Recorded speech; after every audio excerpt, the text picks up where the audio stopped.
In Christian theology, there is a theme that's called prevenient grace. It's basically grace that comes before somebody responds. It's the idea that God begins working in a person's life way before they consciously choose Him, meaning God is the one who initiates the relationship first. And a lot of people talk about finding God, but if you notice, the Bible almost always frames it as the opposite. God is the one who finds people. If you read the book of John in chapter 6, there's a direct statement where Jesus says, "No one comes to him unless the Father draws them." And you'll also see this with Moses when he wasn't even looking for God when he saw the burning bush, but God was the one who interrupted his life. Same thing in Genesis when Adam and Eve hide after they sin. God was the one who went looking for them. My testimony was not that I just randomly one day decided to follow God. My testimony is that God invited me 4 distinct different times across 7 years. And he just kept showing up until eventually I couldn't pretend that I didn't hear him anymore. I didn't experience a random spiritual curiosity. It was God initiating contact with me.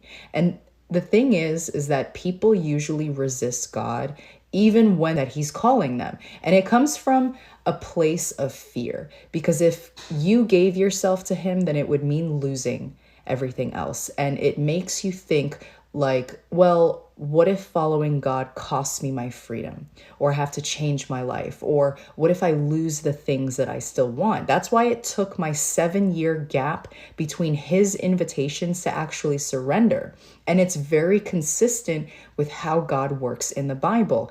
God invites, a person resists, and then God invites again, sometimes years later, because he's that patient.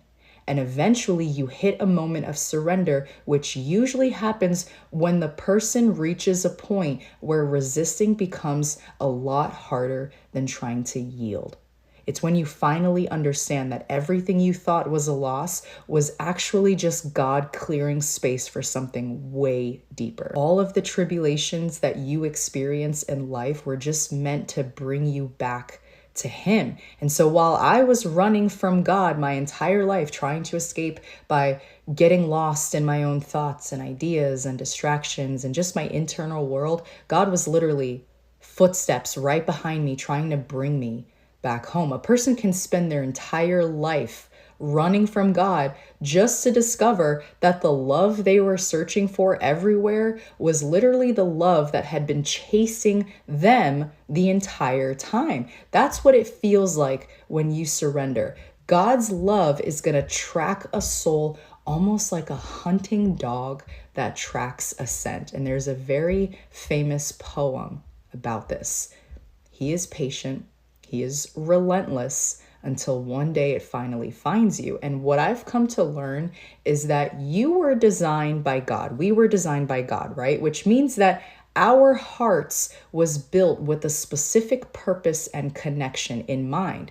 If the one who designed you is removed from the center of your life, then everything else that you try and fill the space with will eventually feel incomplete. The same way a phone is designed to run on electricity. If it's never plugged into the power, it still dies because it's missing the thing that was made for it to run on. Human beings are like that spiritually. We try relationships and success and experiences, distractions and pleasure and achievement, even good things. And some of those things can bring temporary happiness, but none of them were designed to be the source of our deepest meaning or identity. And so eventually you hit a limit, right? The deepest part of a person is looking for connection with the one who made them. And if that connection is missing, you will feel restless without fully understanding why. You're going to try new things, hoping something is going to just, finally quiet that part of you. But that restlessness is literally your soul recognizing that it's disconnected from the source. And so the reason you might feel like nothing is satisfying me isn't even because life doesn't have anything good in it. It's because the thing that your heart was ultimately designed for is being avoided. And so when you restore that connection, other things, they can still be enjoyed, but now they're not being asked to carry the weight of giving life meaning.